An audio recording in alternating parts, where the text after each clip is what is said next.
Herman, bonjour. Bonjour, JC. Vous venez de publier chez Derby Rassembler la franc-maçonnerie une voie vers soi et vers les autres. On commence en 1660, Robert Moret, premier président de la Royal Society. Tout à fait. En fait, vous expliquez que c'est lui qui, avec la Royal Society, travailler dans un même lieu et dans un même moment. Est-ce que, d'une certaine manière, Moret n'est pas le fondateur de la franc-maçonnerie spéculative? Oui, non, pourquoi? Oui, en ce sens que Robert Moret, qui, vous le savez, avait d'éminentes fonctions et qui était un personnage considérable dans la vie profane, en étant initié, il symbolise beaucoup de choses, notamment l'entrée de ce qu'on appelle les gentlemen masons dans le système maçonnique. Et puis, il marque d'une certaine manière la sédentarisation, pardon, le mot est un peu compliqué à prononcer, des ateliers.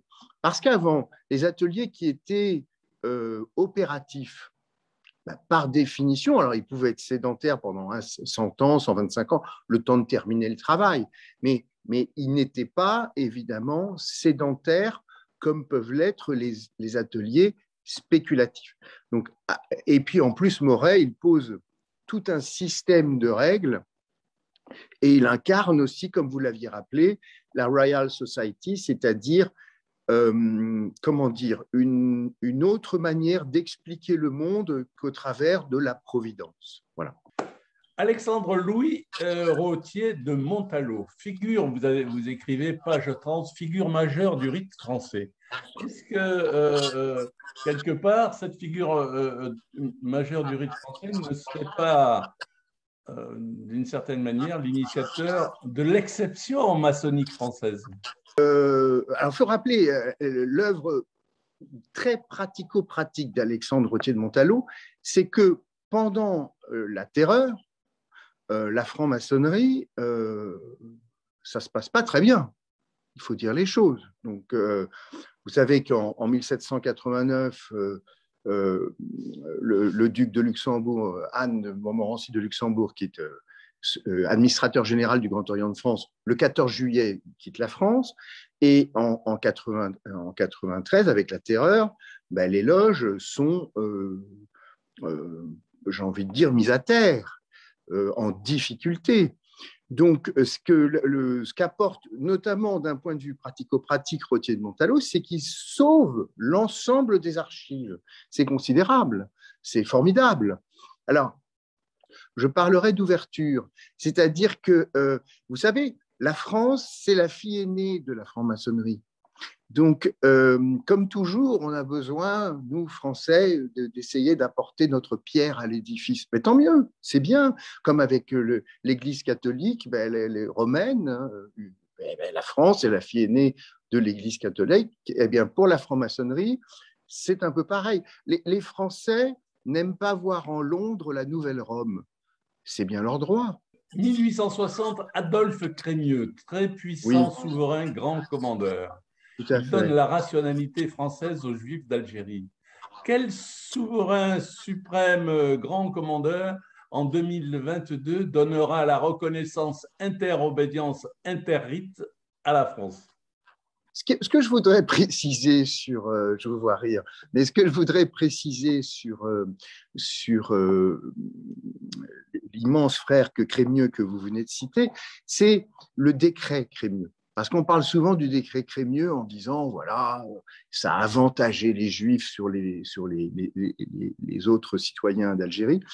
Il faut comprendre ce qui sous-tend ce décret Crémieux.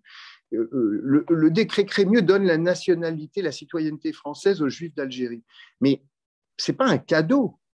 Ce pourquoi ils la reçoivent, c'est parce qu'ils acceptent de faire passer les lois de la République avant les lois de leur religion. Et c'est ça qui justifie le décret Crémieux.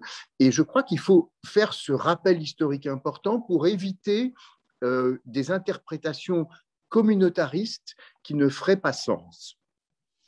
Les femmes en maçonnerie. La loge des Neuf Sœurs, c'est une des premières en 1780 qui fait travailler des femmes.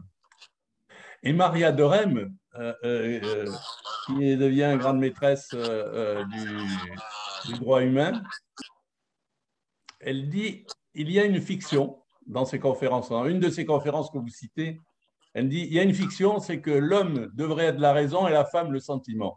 Alors la question qu'on peut se poser, c'est est-ce que toutes les obédiences devraient écrire on ne naît pas franc-maçonne, mais on le devient? Je crois que ce qui est important, il y a deux choses. On fait souvent le reproche à la franc-maçonnerie d'avoir mis les femmes de côté. Mais ce reproche, pareil, il ne résiste pas à l'examen historique parce que la franc-maçonnerie, elle a donné plus vite et plus tôt et dans les meilleures conditions la plénitude de leurs droits souverains aux femmes. Vous rappeliez à juste titre Maria de Rem, quand elle avec le docteur Martin, ils font cette initiation, ce petit coup de force, mais ils font bouger les choses pour les sœurs. C'est-à-dire, il y avait eu des sœurs avant hein, en franc-maçonnerie. On ne va pas faire l'histoire ici, on n'a pas le temps et ce n'est pas le moment. Mais là, elle crée, avec le docteur Georges Martin, une obédience internationale, mixte, qui fait que les femmes ont leur plénitude de leurs droits souverains dans leur absolu.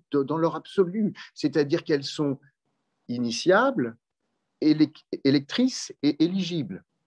C'est 1894. Il faut rappeler qu'en France, les femmes obtiennent le droit de vote en 1944 et qu'elles le mettent en pratique en 1945-1946. Voilà. Donc, quand on fait ce reproche à la franc-maçonnerie, c'est à la fois injuste et comme souvent les reproches, on peut s'interroger pourquoi il faut faire sans arrêt des reproches à la franc-maçonnerie alors qu'elle est plutôt progressiste par rapport à la société profane. Léon Bourgeois, au début du XXe siècle, c'est le théoricien du solidarisme. Et ça, je trouve ça extraordinaire. La question qu'on peut se poser en 2021, voire 2022, où est le solidarisme maçonnique avec la Covid? La franc-maçonnerie, elle n'est pas faite pour réfléchir sur le temps court, c'est-à-dire sur le côté politique immédiat. Elle est bonne sur les questions du temps long, parce que la méthode que vous connaissez mieux que tout le monde, elle est faite pour travailler à l'abri du tumulte du monde profane. Donc, néanmoins, je ne vais pas éviter de répondre à votre question. Je crois que dans le solidarisme, c'est ce qui est au cœur du message est profondément maçonnique. Parce que Léon Bourgeois, il rappelle quoi? Il rappelle deux choses. La République des droits et des devoirs. La République des droits, ce sont les droits que vous connaissez, les droits à l'instruction, les droits à la protection contre les accidents de la vie. Et le devoir, c'est de les financer pour les générations suivantes. Et ça, c'est profondément maçonnique. Parce que l'engagement maçonnique, bien sûr, c'est l'émancipation, mais c'est aussi essayer, au travers de manière individuelle ou de manière collective, d'améliorer le monde, s'améliorer soi, bien entendu, mais aussi d'améliorer le monde dans lequel évoluent les êtres humains au-delà même de la franc-maçonnerie. Et c'est ça le message de Léon Bourgeois. Il y a un autre message qu'on oublie souvent, mais que je trouve intéressant surtout en ce moment, c'est l'internationalisme, c'est-à-dire le multilatéralisme que porte Léon Bourgeois et qui aujourd'hui est aussi en régression, et peut-être que c'est dommage. Avec cette réponse, cette dernière réponse, Laurent Kupferman, merci d'avoir écrit, rassemblé et quelque part de donner dans votre ouvrage une réponse 2022 sur l'art d'être franc-maçon.